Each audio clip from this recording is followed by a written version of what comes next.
The Dallas Cowboys are halfway through the 2025 season, and it hasn't been great so far. We'll break it down next.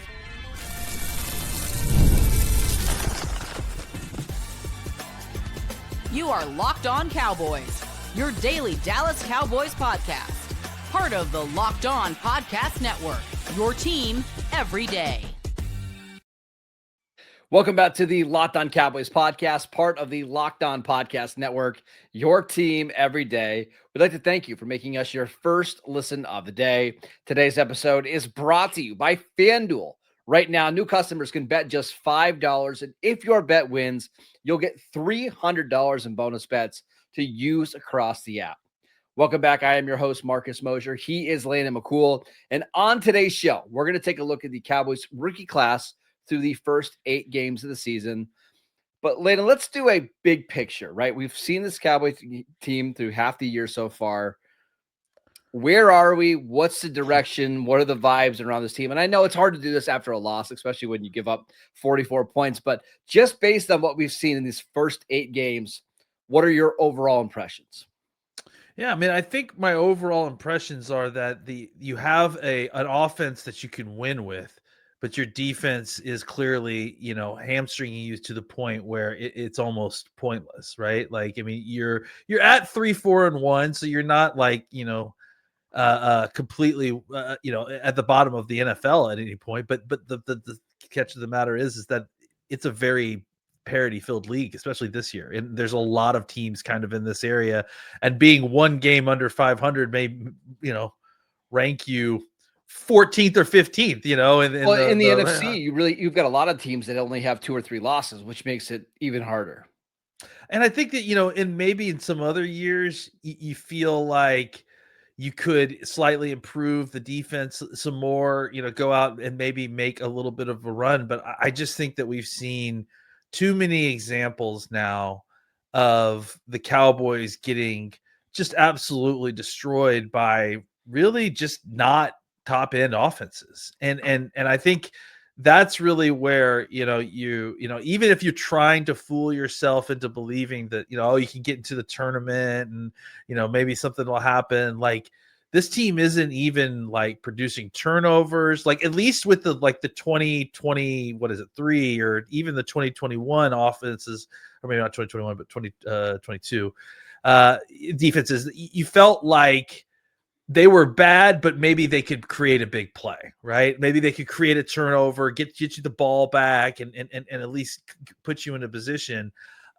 There's just not anything that this Cowboys defense is consistently doing well. It feels like there's definitely spurts by certain players, but it's just not enough to kind of support the offense in any real way. And you see the offense kind of strain under the pressure. I think especially this last game, strain under the pressure of having to serve dual masters of scoring points and protecting their defense at the same time. And it's even as good as this offense and as balanced as it can be, it just can't do both of those well at the same time. And it's unfortunate because we've seen this same exact story play out in 2013 when the Cowboys were giving up 415 yards per game. And that was a team that went, I believe, 8-8 that year. Tony Romo had a phenomenal year. The offensive line played really well. They had a young Des Bryant that was absolutely phenomenal. And it wasn't enough because there would be games where you would score 48 points and you would lose, or you'd score 40 points and lose because your offense has to be perfect. And unfortunately, that's where they're at right now. They don't have the benefit of having an off day or settling for field goals inside the 10-yard line. They just can't do that. And I think if you're the Cowboy or a Cowboy fan, you want to know, is there a move or two out there, or is there a player or two currently on the roster that can develop enough to make this defense not historically bad? I know they're getting DeMarvion Overshown back. They're hoping Savon Ravel can eventually be one of their starting corners. But even then, we've been watching these tapes, and we watched that game on Sunday. It's more than just one or two guys. Like, it's an entire unit that basically needs to be replaced. Yeah, and you feel like, it's more than just the players too. Like, there's some coaching staff stuff happening here too. It's just like as we have covered, ad nauseum, that there's just some very fundamental stuff that's happening that is, not sound. And I think that's, not necessarily going back on the players. I mean, some of it is, obviously all of it ultimately is, but I think some of it is also creeping up to the coaches and just not putting their players in the best positions to play, not dealing with, the kind of player rotation stuff that we've been expecting. I mean, even down to, the obvious, man coverage, more blitzing stuff that, very clearly was better for them, even if it wasn't good ultimately. It just feels like there's just a lot of incompetence. And I'll even go further too. Like you mentioned the 2013 season. I don't think it might have been the 2013 season, but I think back to the last time the Cowboys, played a big game against Denver. 2013. It was 2013. So yeah, I mean, and the Manning game, right? And like that they had Peyton Manning when they scored, what was it, 48 points against us, and they had Bo Nix and they scored 44 on us. So that's what I think the difference is to me. I think Peyton Manning and Demaryius Thomas, Wes Welker, Emmanuel Sanders is a little different than Bo Nix, Marvin Mims, and Troy Franklin. Just a little bit. Just a little bit. And then I think that's my point, right? Is that it's like they're putting up historic numbers, and it's not like even that you're going against 2011 Aaron Rodgers or any era Joe Montana out there. Bo Nix is a fine quarterback, NFL average, but he put up 44 points against this defense, and that's embarrassing. All right, two things I wanted to ask you, because going into the year, if I thought the Cowboys weren't going to be competitive, I would want to know two things. Number one, does Brian Schottenheimer look like he's going to be the right guy for the job? And number two, is Dak Prescott still, is he healthy, and is he still able to play at a high level? Because remember, even last year before Dak got hurt, that was probably the worst half season we've seen from him so far. I think number two is absolutely he can play at a ridiculous level. How do you feel about Schottenheimer after 8 games? Yeah, I definitely think Schottenheimer's our guy. And I don't know if he's necessarily I'm signing him to a 10-year deal or anything like that guy, but I definitely think that he has proven that he earned this job. He knows what he's doing.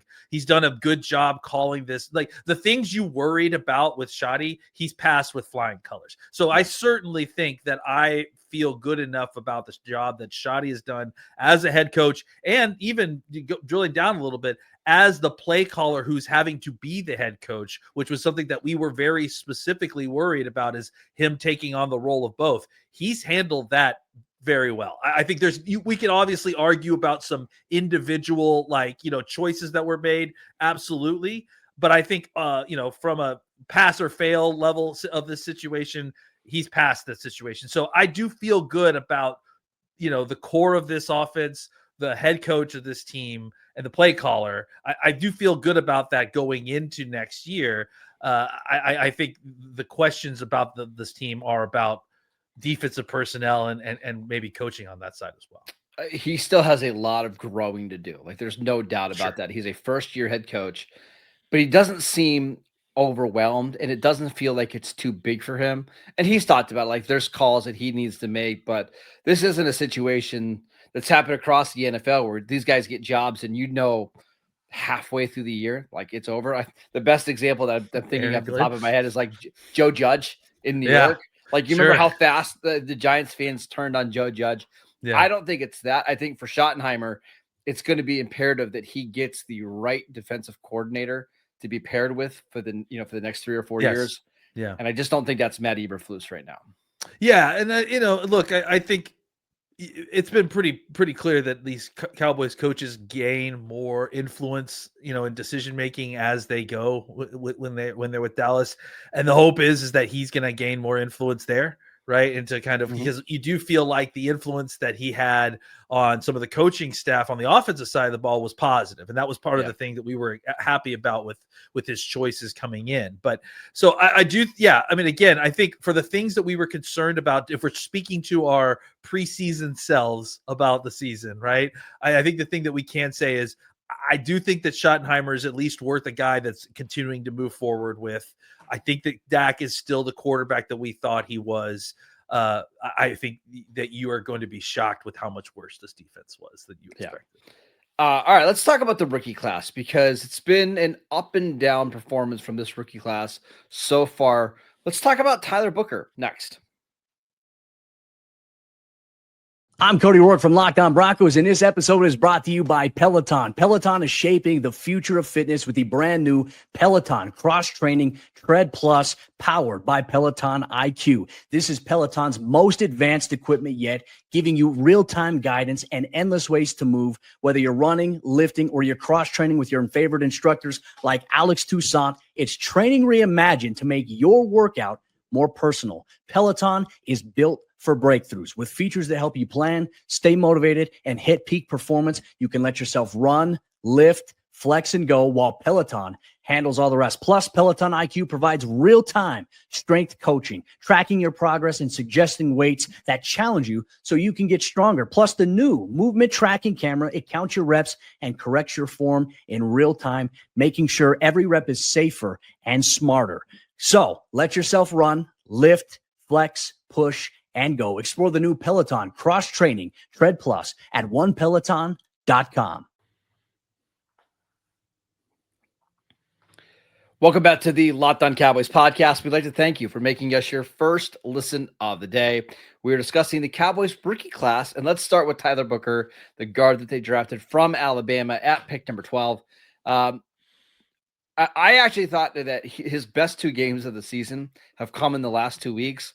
And that's kind of crazy considering he's coming back from a high ankle injury. It's a pretty serious injury. I know it doesn't sound like a big deal, but it really is.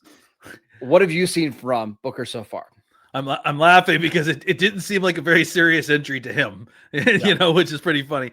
I mean, again, I think he's as advertised, right? Like, I think you've seen a guy who has brought a level of physicality to this offensive line. He finishes in a way that you'd love to see. I love the attitude that he brings when he's on the field. I love the way that he has already made an impact in our running attack. I think he's a solid pass protector. I think he has some weaknesses on, picking up stunts and twists as we've seen at certain points. I think that'll improve as time goes on. It's unfortunate that he had his injury. It's unfortunate that BB had his injury because you just kind of continuously want to get them to get a ton of opportunities to play next to each other specifically. But I think overall the review is exact. You got exactly what you thought you were going to get out of Tyler Booker in a first round guard with unfortunately just a little time off with an injury. I've been really impressed. I mean, there's a level of physicality that he brings to the offensive line. Like Tyler Smith's an unbelievable player, but Tyler Booker's more physical. And you see that out there on tape. And I think the hope is long term. Once Cooper Beebe gets back, and he should be back this week against Arizona, that your offensive identity outside of Dak and the two receivers is that you can be big and physical up front. I believe that trio is the heaviest in the league, and that you can start running the ball between the tackles. And we saw this early in the year before some of the injuries started to happen to BB and to Booker. They were really able to move the ball on the ground. It hasn't been the case so far in the last couple of weeks, but I do think that at least gives them some kind of foundation that they can build on, not just for this year, but for the long term as well. Yeah, absolutely. I mean, I think that's, we talked about it before the season that we felt like outside of Dak, outside of CD, the thing that we felt like was going to be the most important part of this team was how that interior offensive line trio worked together because of just the investment that you made there and the identity that you've poured into it, right? And that you want to be a physical run team. And again, look, we don't know how this season's going to play out. We don't know how the rest of the year is going to go, but if Dallas can get back into being a physical run team again and finish the season that way, it really gives you a very strong foundation going into 2027. And let's say things, change and angles change and games get won and other teams lose.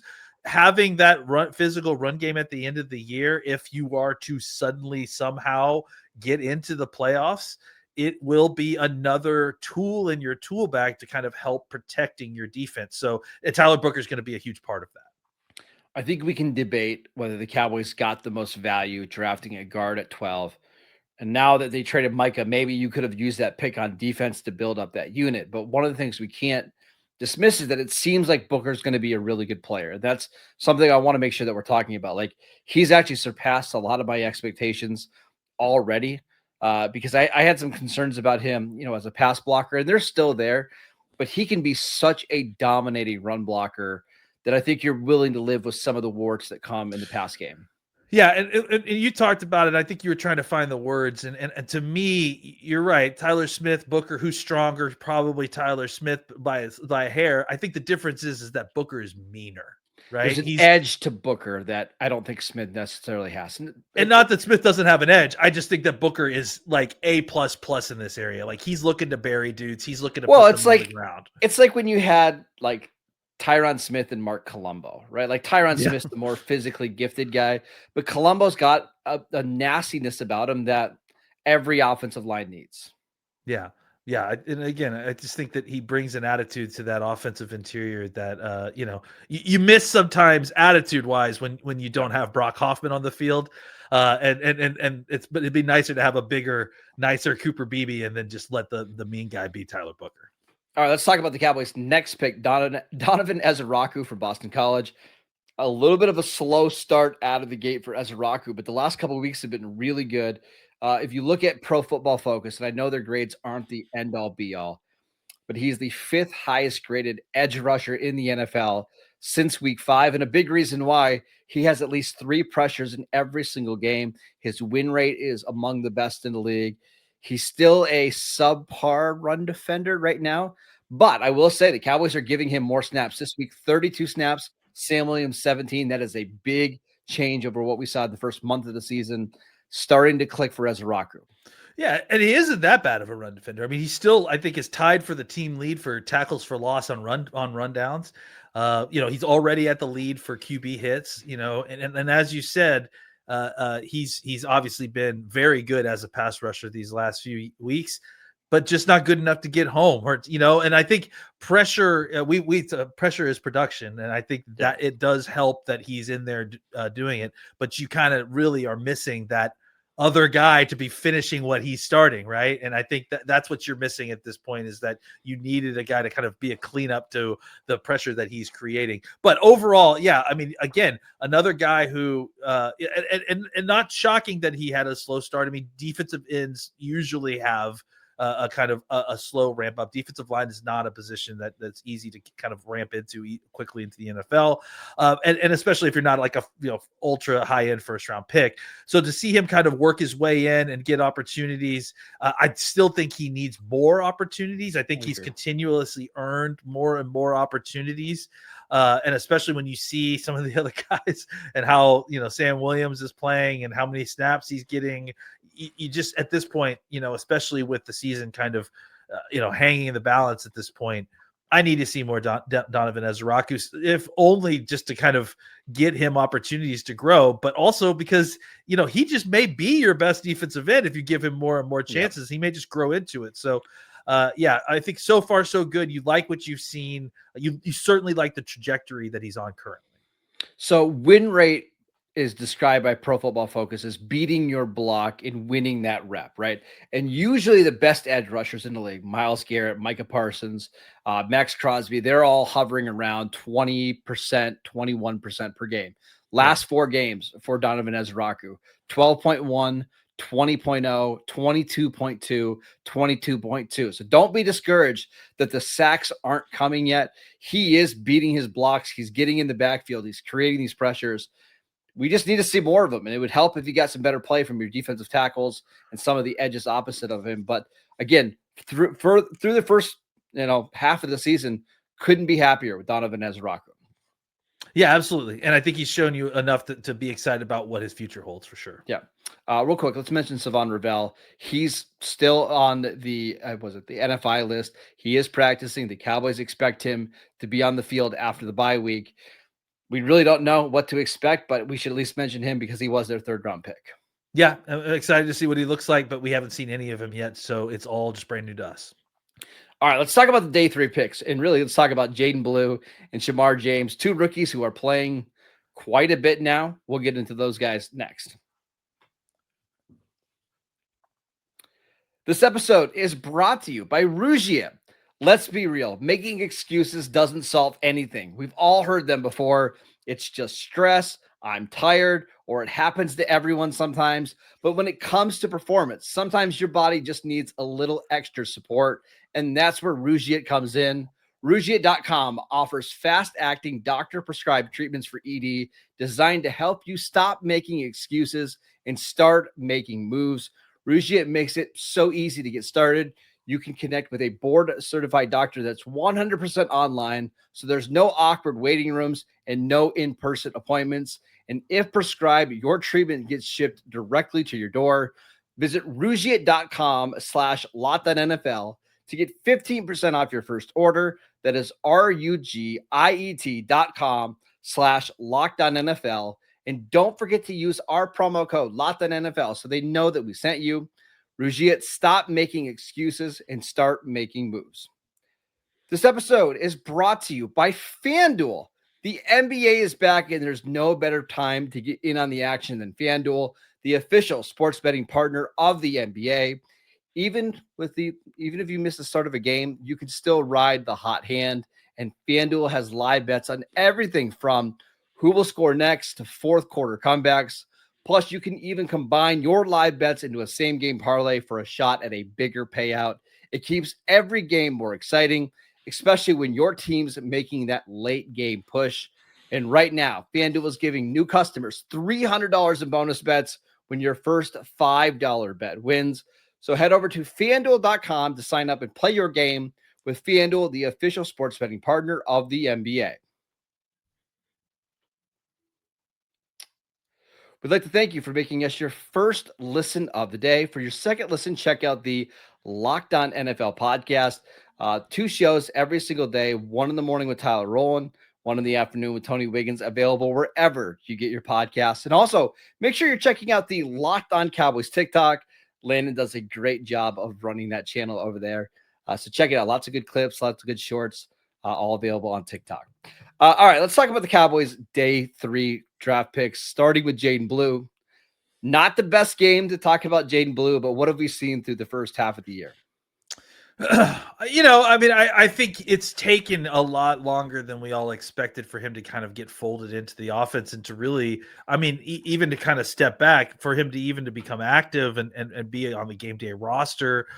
It just took a lot longer. And I think we're seeing a little bit of maybe why. He had his first fumble, which, considering what happened in college, is not shocking, right? Because he had that issue.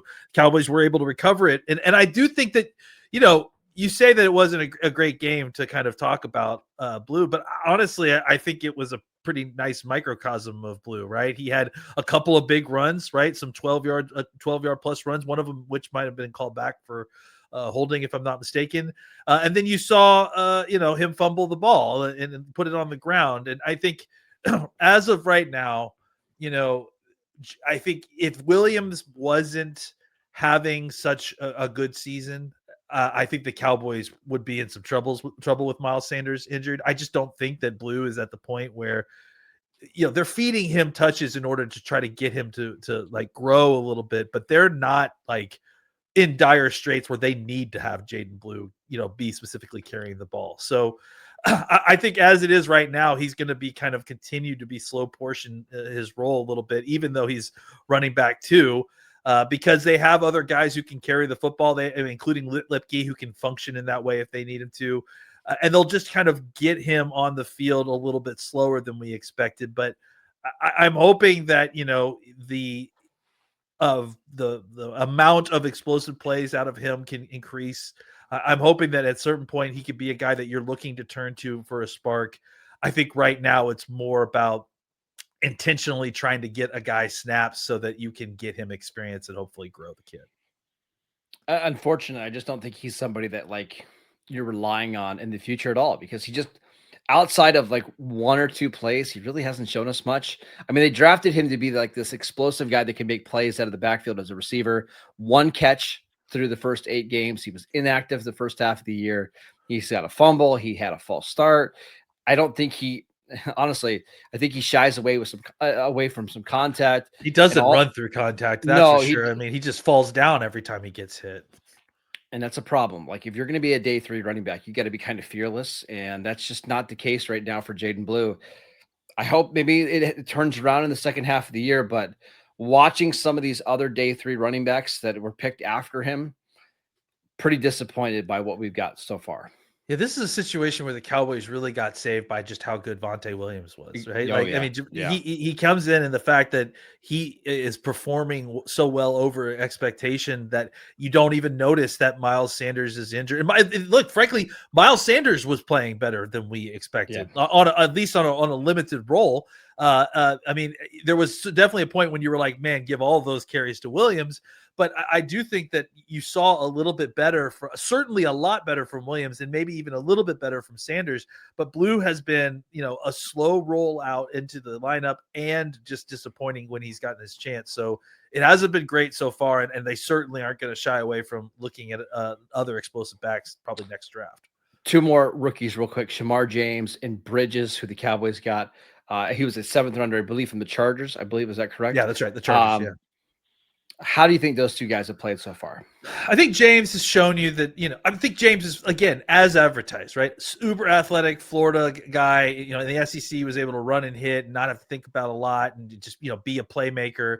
But I think as a linebacker in the NFL, he's gobbled up a lot of tackles when he's been on the field, but again, like I don't have the numbers, I wish I did, but if you looked at his average depth of tackle, it's not great, and I would guess it'd be somewhere in the 6 to 7 yard range. He's not, I mean, I just look this up. He has no tackles for losses on run plays, which, is pretty shocking because he's one of the guys who's played the most at linebacker. So he's making a lot of tackles, but they're all kind of, this is the last guy who's going to make the tackle before this guy breaks it for a 25-yard run. So it hasn't been all that impressive. It's been good. You've seen some positive things. He forced a fumble. He looks good as a blitzer, but he's a year away at least still. Yeah. Yeah, for sure. Yeah, absolutely. And the coverage stuff is not always great. And again, the run stuff, he's making the tackles. At least he's not missing a bunch of tackles, but he's not getting to the ball carrier to the point where it's a successful defensive play. And then Triquezy, I believe I said it right. Triquezy Bridges from Florida, an old rookie. He's actually 25, which is probably part of the reason why he's fell. But Bridges is somebody who we thought was somebody that was going to be playing a lot of special teams, and here in week 8, you're a starting cornerback on the outside. Yeah, and look, I mean, he hasn't been fantastic, but he got an interception this week. He certainly got burned a lot, but for a 7th round pick, rookie, I feel like he's been, out of necessity, right now, out of nothing other than a necessity.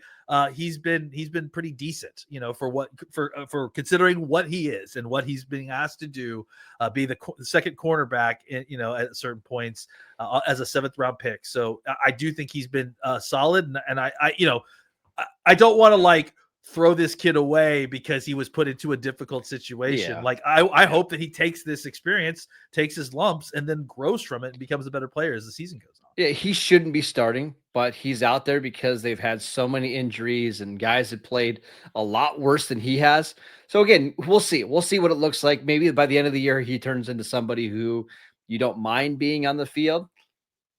And honestly, at this point, I just want to see the Cowboys play the kids. Like you might, if you're going to be a bad team or an average team, which is where I think they're going to end up landing, you might as well just go down with a bunch of guys that you're trying to figure out what their role might be in 2026 and beyond.